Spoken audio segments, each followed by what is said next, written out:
Baik, kita masuk bagian pembahasannya yang ke-29, saudara. Kita ulangan. Kita akan lihat bersama pada ayatnya yang ke-19. Ayat 19, sama-sama kita baca ayatnya. 1, 2, 3. Tetapi apabila seseorang pada waktu mendengar perkataan sumpah serapah ini menyangka dirinya tetap diberkati dengan berkata, "Aku akan selamat walaupun aku berlaku degil." Dengan demikian dilenyapkannya baik tanah yang genangan maupun yang berkering. Sudah kita melihat bagaimana Tuhan mengingatkan saudaraku dalam pasal 29 tentang hukum, tentang peraturan, tentang nasihat, tentang syarat-syarat yang Tuhan berikan kepada bangsa Israel untuk mereka boleh mengalami keberkatan hidup yang limpah dengan kebaikan Tuhan. Saudara, ya, ada syarat, ada hukum-hukum yang Tuhan berikan dalam pasal 29. Saudara, dikatakan juga perjanjian dengan Allah diperbaharui, ya saudara. Saudara, bagaimana kita melihat ini disampaikan di tengah-tengah umat Tuhan, bangsa Israel. Tapi kemudian Tuhan juga tahu, saudara, di antara bangsa Israel, di tengah-tengah orang yang mendengar firman itu, ada orang-orang yang kemudian punya prinsip yang berbeda. Ada orang-orang yang punya pendapat yang berbeda. Karena kemudian ayat ini muncul, tetapi apabila seseorang pada waktu mendengar perkataan sumpah serapah ini menyangka dirinya tetap diberkati dengan berkata, "Aku akan selamat walaupun aku berlaku degil." Dengan demikian dilenyapkannya baik tanah yang kegenangan maupun yang kekeringan. Ada orang-orang yang merasa bahwa nggak perlu melakukan persyaratan ini, ya, karena saya tidak melakukan juga saya tetap diberkati. Saya berlawanan dengan firman juga saya tetap seperti ini. Tanpa saya harus mengikuti peraturan-peraturan, perintah-perintah Tuhan, toh saya seperti ini. Ya, hidup di dalam kelimpahan, hidup di dalam kebaikan, hidup di dalam segala yang diinginkan itu terjadi dalam hidup. Ada orang yang seperti ini, saudara. Ada orang-orang yang menganggap bahwa ketika hidup mereka bertentangan sama firman pun ya biasa-biasa aja. Saudara, tidak, saudara. Percayalah, tidak seperti itu. Ya. Memang tidak instan, saudaraku. Baik hidup diberkati, baik hidup ketika kita hidup di dalam Tuhan, setia sama Tuhan, maka saya harus bilang juga tidak instan untuk kita bisa menerima janji-janji Tuhan. Ada amin, saudara? Ketika hidup saudara taat, saudara, ya, melakukan firman Tuhan dengan setia, belajar berkenan sama Tuhan, belajar segaris. Saya harus katakan supaya saudara jangan kecewa pada akhirnya. Ketika sudah belajar sampai sudah memutuskan saya harus segaris dengan apa yang Tuhan mau. Lalu kemudian dengan sebuah harapan besok, lusa, bulan depan, tahun depan saya akan menikmati sesuatu yang luar biasa. Maaf, saya harus katakan, kadang bisa seperti itu. Tapi kadang saudara dan saya harus menunggu waktu yang lama.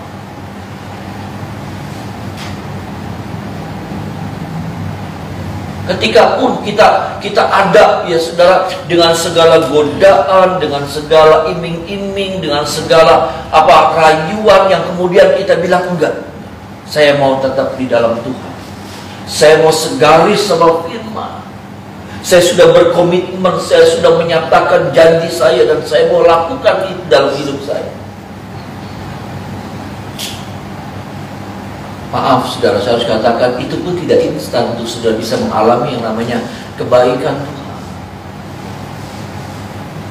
Terobosan yang besar yang kemudian dengan sebuah harapan ketika saudara melakukan itu tahun depan 2022, maka saudara akan mengalami sesuatu yang wah, fantastis sekali, amazing sekali.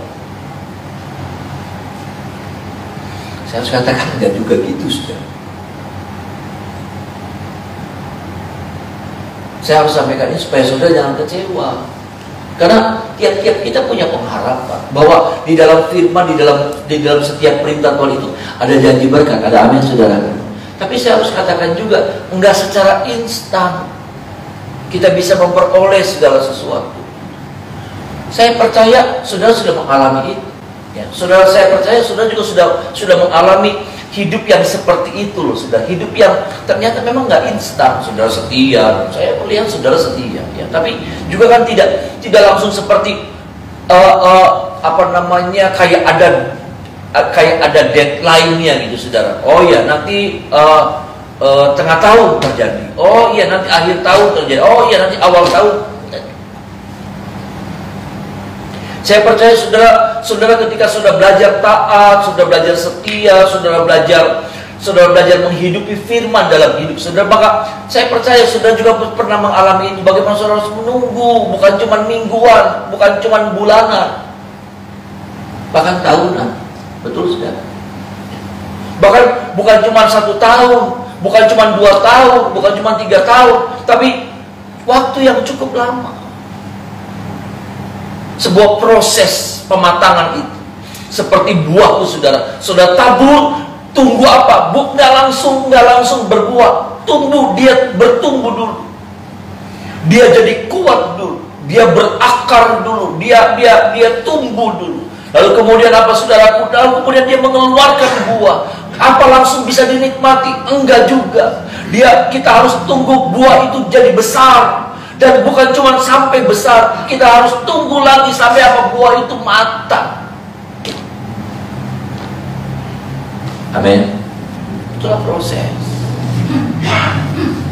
Tapi sebaliknya saya juga harus katakan bahwa sama halnya saudara, orang-orang yang berkata seperti ini, ya saudara, bahwa saya nggak ngelakuin firman juga nggak apa-apa, hidup saya diberkati, saya enggak setia, saya melenceng, saya menyalahgunakan segala sesuatunya juga nggak apa-apa.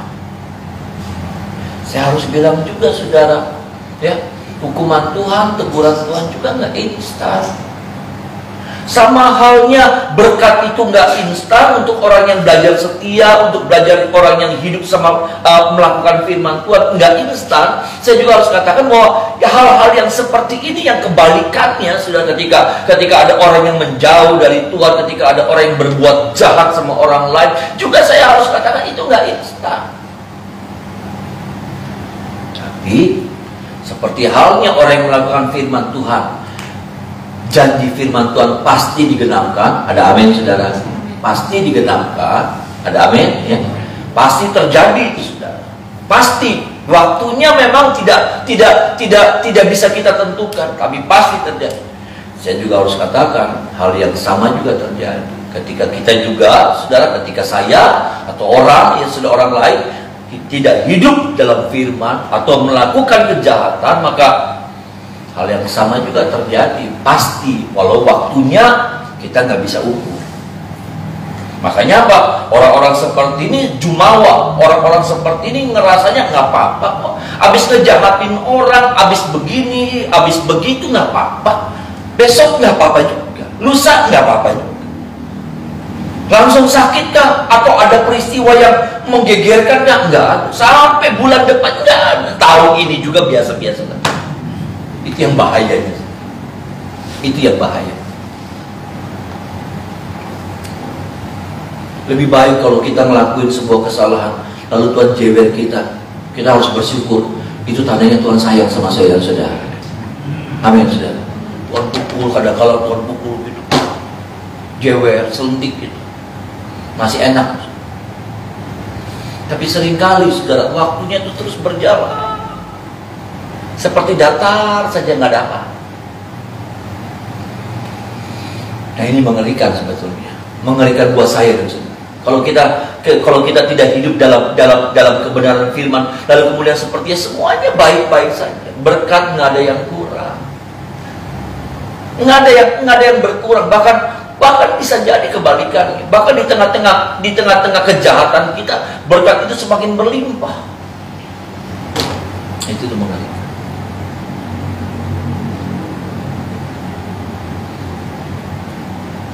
Karena sekali lagi saudara, intinya adalah apa? Berkat dan kutuk itu itu nggak datang secara instan dalam hidup kita. Hari ini kita setia, besok diberkati. Hari ini kita setia, besok alami terobosan. Tetapi sebaliknya juga, hari ini kita buat jahat, besok kita ditegur Tuhan.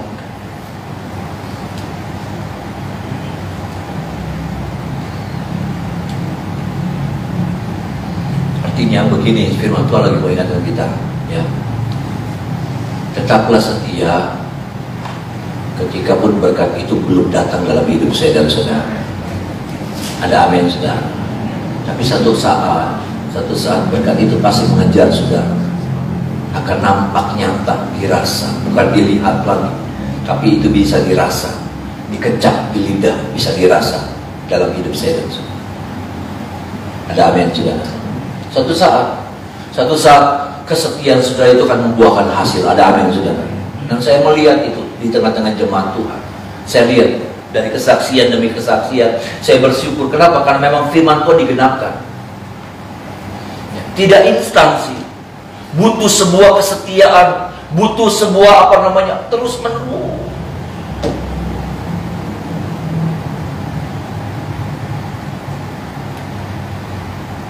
Tapi juga tidak instan ketika ada orang yang kemudian hidup di dalam berseberangan sama firman. Hidup di dalam kecurangan, hidup di dalam tipu menipu, enggak juga langsung, enggak langsung kemudian dapat tamparan, lalu kemudian dapat teguran, lalu dapat terjadi sesuatu yang tidak banyak, enggak. Semuanya sepertinya adem-adem aja. Hari berjalan seperti kemarin-kemarin. Enggak ada berubah. Langit semuanya sama, matahari teriknya juga sama. Bahkan mungkin lebih enak sekarang, terhadap mendung-mendung dikit. Percayalah, itu saat kemudian pukulan Tuhan itu terjadi datang dalam hidup saya. Itu yang mengerikan. Itulah sebabnya sebelum pukulan itu datang, saudara, sebelum pukulan itu datang, kita menyadari. Makanya apa, saudara? Makanya hal yang tidak boleh kita bunuh dalam hidup ini. Ada banyak hal, karena firman Tuhan juga bilang jangan bunuh, nggak boleh membunuh. Tapi ada banyak hal, seringkali kita membunuh satu hal yang penting dalam hidup kita. Apa itu? Yang saya katakan, seringkali kita membunuh hati nurani kita. Kita bunuh hati nurani. Saya berkali-kali, saudara, saya katakan, bagian terjujur dalam hidup kita. Waktu saya disalahin orang, mulut saya bilang begitu. Enggak, saya nggak salah, Tangan saya juga mendukung saya, iya kan? Pelek. Mata saya mendukung saya, melotot sama orang yang nyalahin saya. Iya kan? Kepala saya dukung saya. Enggak. Seluruh bagian anggota tubuh saya, saudaraku, sepakat mendukung untuk menolak tuduhan itu. Tapi ada satu bagian yang jujur dalamnya. Apa itu? Hati nurani. Hati nurani kita bisa sekali bilang begini, salah, kamu tuh salah. Ini disuruh, maki-maki. Wah, ada orang bilang kita salah. Apa? Siapa? Tangan ikut-ikutan, macam-macam ya. Bangka, semua, muka merah. Tapi hati nurani saya, hati nurani saudara, itu akan berkata sesuatu yang terjujur. Kalau kita benar, dia akan bilang, iya kamu benar. Tapi kalau kita salah, dia akan bilang, kamu yang salah, kamu yang salah. Saya percaya. Dan saya mau bilang begini, tempat di mana Tuhan bersuara sama kita itu di hati nurani kita. Ada amin, saudara? Waktu kita begini, waktu kita begitu, waktu kita begono, Tuhan bicara di hati nurani. Jangan. Yang lain sudah mendukung, kaki sudah mendukung, mulut sudah mendukung, semuanya sudah mendukung. Tapi kemudian Tuhan bicara. Kenapa? Karena ini bagian yang terjujur dalam hidup. Tapi yang jadi masalahnya, Kita seringkali bunuh bagian yang penting dalam hidup. Kita seringkali mati. Enggak. Akhirnya mati dia. Mati. Dia nggak bisa lagi bersuara kebenaran, sesuatu yang benar dalam hidup. Karena seringkali kita matikan.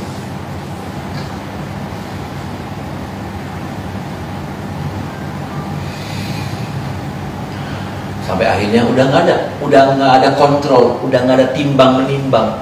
Karena yang menimbang, yang ngingetin kita tuh saudara, yang seringkali jadi tali. Ya, dimana kita sudah belangsat, kita sudah lupa diri, ya kita sudah lari, waduh udah gak kontrol, seringkali ada tali. Nah itulah hati nurani kita. Tali itu ngikat. Nah, waktu kita lari, dia seperti tali.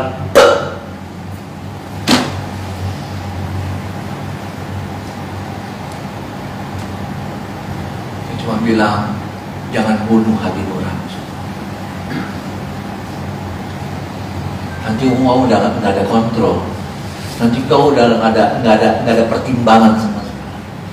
Engkau akan nggak ada yang nahan, Firman nggak bisa nahan. Kenapa? Karena sudah banyak yang dibunuh dalam hidup ini. Firman sudah disingkirkan. Suara Tuhan dalam hati kita keras dan kecil, dari yang kecil sampai yang keras, juga kita nggak peduli. Kenapa? Karena kita sudah matikan hati kita.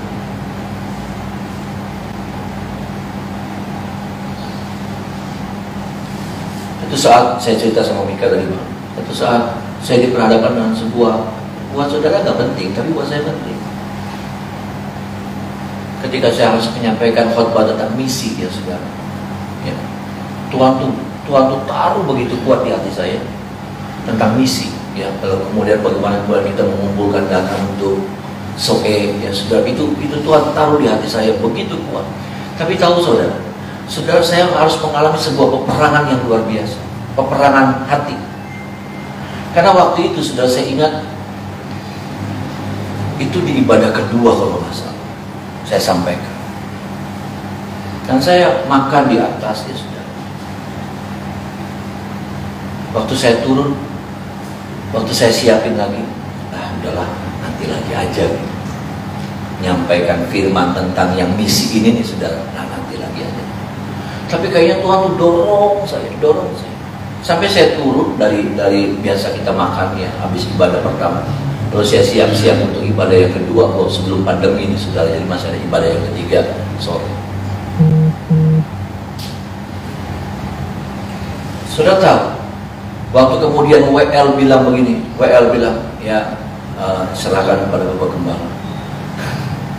Saya saudara, di tangan saya, di otak saya, di hati saya, di tab saya, itu yang saya buka itu khotbah yang lain. Jadi ada dua bahan yang saya bawa. Ada dua bahan yang saya bawa. Saya bawa dua bahan. Tapi saya masih cenderung pakai yang saya mau sampaikan. Saya bilang, udah nanti aja ya. Waktu saya berdiri saudara, waktu saya dari bawah, saya berdiri di depan, Tuhan kayak bilang begini sama saya. Betul, Tuhan, bawain yang ini.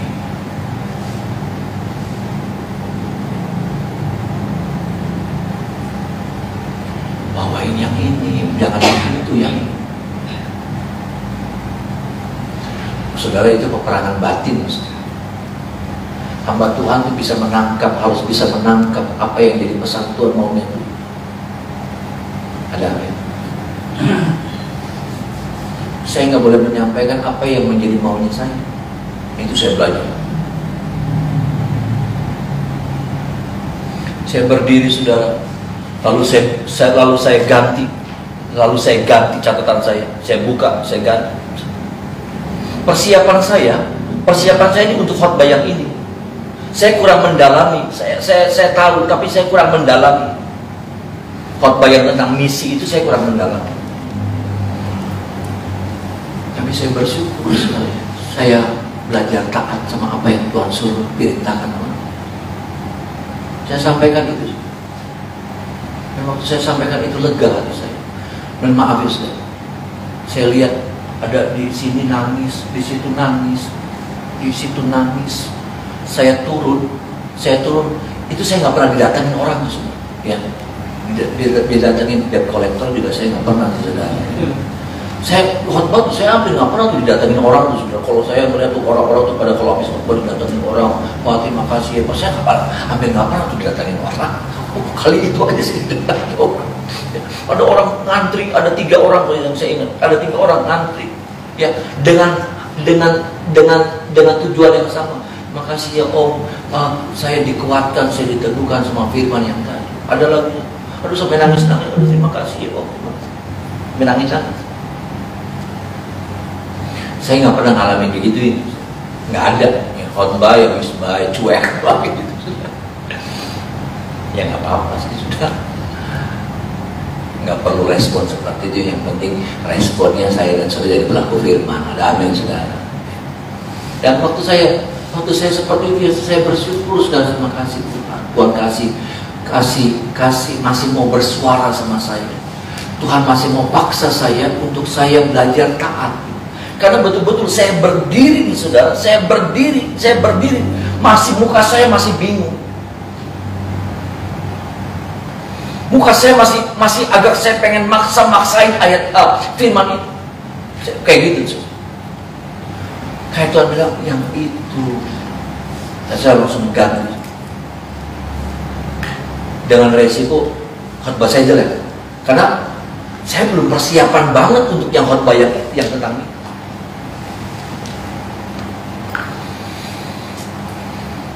Tuhan tuh banyak bicara di hati nurani kita. Dan itu pesan Tuhan buat saya dan saudara. Jangan matikan itu. Karena pesan-pesan Tuhan itu mendatangkan berkat. Ada amin, saudara. Mendatangkan hidup. Kalau kita matikan pesan-pesan itu, maka apa? Hidup itu berubah. Bukan lagi hidup, tapi apa? Mati.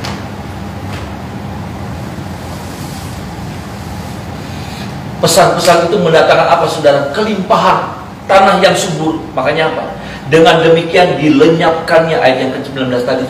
Coba saudara buka ayat yang ke-19 tadi. Ini nih, saudara. Akibat dari kalau kita kita biasa mematikan hati nurani.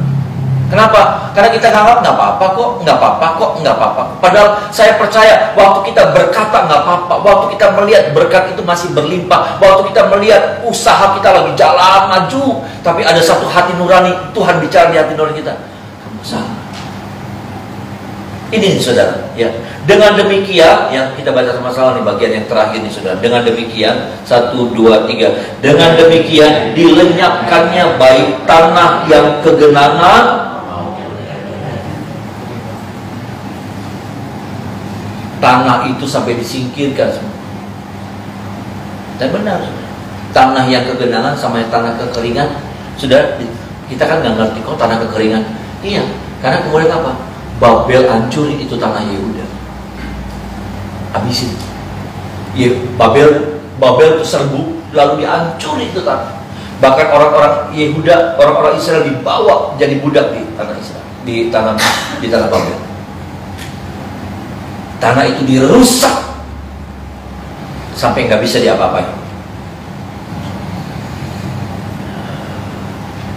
Tolong kita, nggak ada maksud apa-apa. Firman Tuhan datang sama kita supaya hidup kita semakin berkenan di hadapan Tuhan. Kita tahu apa yang harus kita buat dalam hidup. Kita nggak bisa sembarangan jalan hidup. Kita nggak boleh sembarangan jalan hidup. Apa maunya kita, apa maunya saya, apa pengennya saya, apa nafsunya saya, apa hasratnya saya. Bagian yang terakhir, ayatnya yang terakhir, ayat 29.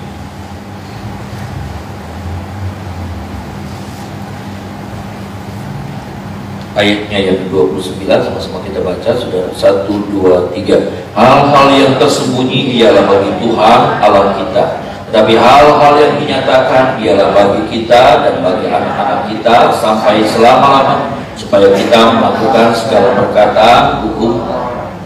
Ada hal-hal yang tersembunyi, katanya. Ada hal-hal yang tersembunyi, artinya begini. Ada hal-hal yang kita nggak pernah ngerti.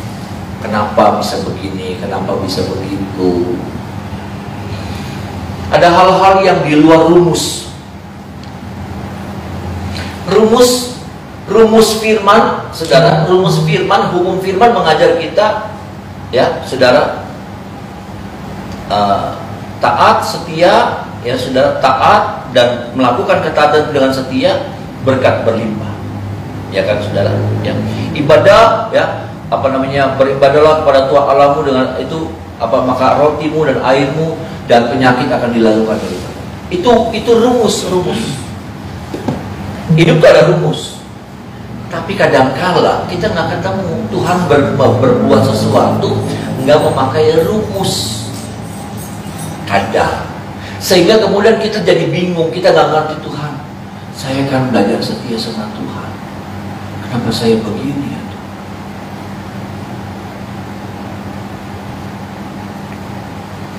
Tuhan akan mengangkat engkau jadi kepala dan bukan ekor, ya.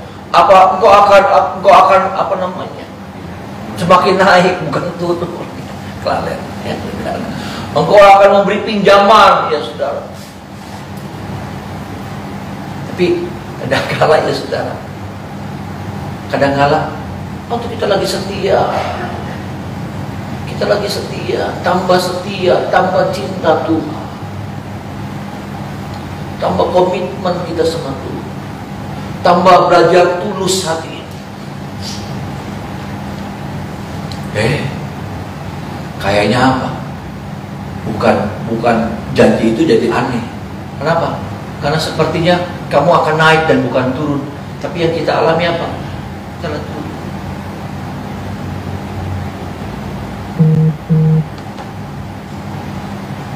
Coba, sudah, kalau sudah ngalamin kayak gituan, kayaknya kemudian hukum ini nggak berlaku gitu, rumus ini jadi aneh. Karena ini rumus, ya, saudara, ini rumus, ya kan? Seperti 4 kali 4 sama dengan 16. Sempat tidak sempat harus dibalas, saudara. Itu rumus, ya, saudara. Itu, nah, saudara, kalau kemudian kita nggak ketemu sama rumus ini ketika kita Tuhan setia, kita dengar firman setia, iya saya mau belajar setia. Memberi, iya saya mau belajar memberi, dengan setia lagi, lagi keadaan lagi kepepet juga tetap disisi buat Tuhan disisihin. Aduh, saya suka nggak tega. Tapi apa? Tetap kurang.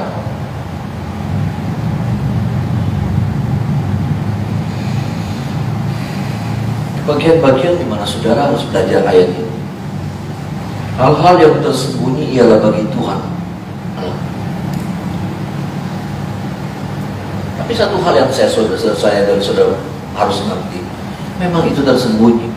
Tetapi sebetulnya rumus yang pastinya adalah apa? Rancangan Allah itu bukan rancangan kecelakaan, tapi hari depan yang penuh dengan harapan. Ada amin, saudara. Jadi, saudara, kalau kita nggak ngerti bagian ininya, kita langsung loncat aja bagian yang jauh. Gitu.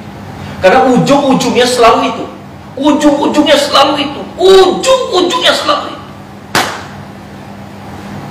Ujung-ujungnya Mazmur 23, saudara. Ujung-ujungnya apa? Hidangan di hadapan para lawan. Ada amin, saudara. Tapi apa? Mazmur 23 menceritakan tentang Daud yang lewati lembah kematian, tambah turun, sampai pada puncak di mana kematian itu ada di sekitarnya Daud. Lembah kematian itu bukan lembah, namanya lembah. Lembah itu begini. Daud dibawa semakin turun, sampai pada keadaan yang sangat mencemaskan, sangat mengerikan, sangat mengancam. Tapi jangan lihat ayat itu, jangan ini, saudara, karena ini kita akan bingung gitu. Kenapa? Daud lagi setia, Daud nggak mencemarkan dirinya. Ada kesempatan dia bunuh Saul, dia nggak pakai.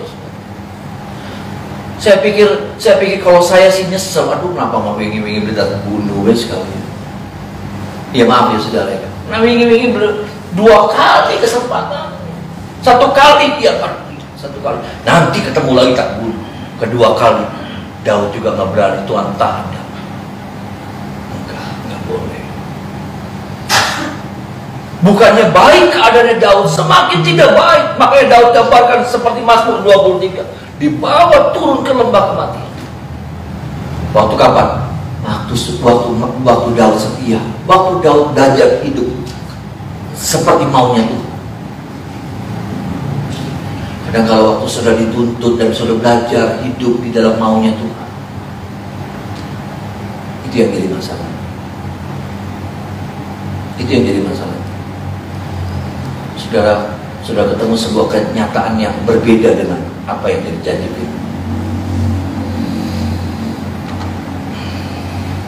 Tapi jangan lihat itunya, ya, itu akan membingungkan.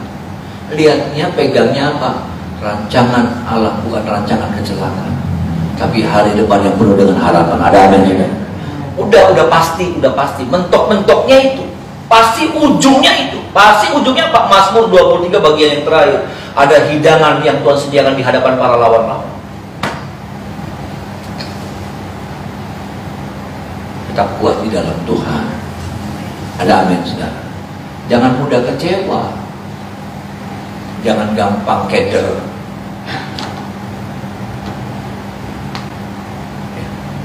Daud pernah bilang begini, aku bingung dengan orang fasik, bertambah gemuk, bertambah hebat, bertambah subur. Orang fasik, orang fasik itu apa? Orang fasik itu yang kelihatannya benar tapi nggak benar. Bertambah subur, bertambah hebat, bertambah makmur, bertambah gemuk katanya. Ya kalau gemuk mah jangan ya saudara, saya jadi kesinggung kalau sudah ngomong gemuk, saya kesinggung. Ya. Iya, kayaknya tambah senang gitu hidup. Tolong kita ya saudara, tetaplah setia di dalam Tuhan, tetaplah kuat di dalam Tuhan. Ada hitung-hitungannya Tuhan. Ada amin saudara. Ada hitung-hitungan. Ada hitung-hitungannya buat setiap kesetiaan saudara. Ada itu. Untuk ketaatan saudara. Ada itu. Untuk korban, untuk ibadah saudara. Ada itu. Ada amin saudara. Ada hitung-hitungan.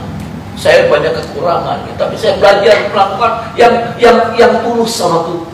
Saya belajar melayani Tuhan ya, dalam kebodohan saya, dalam keterbatasan saya. Tapi saya belajar modal saya cuma apa? Cuma belajar tulus, cuma tulus. Nggak mau cari macam-macam tuh, nggak mau. Beneran saudara, beneran. Tuhan tahu. Saya nggak hebat, enggak. Kalau bilang hebat, kalau saya ngomong hebat, aduh diketawain orang malah. Saya enggak. Saya firmannya apa adanya aja. Yang Tuhan taruh di hati saya. Dengan segala keterbatasan kalimat-kalimat saya. Tapi saya belajar sampaikan itu seutuh-utuhnya. Supaya itu jadi berkat buat saudara. Ketika pun mungkin itu sifatnya teguran, tapi itu juga menegur saya kan. Supaya apa? Supaya itu kita semakin berkenan sama Tuhan.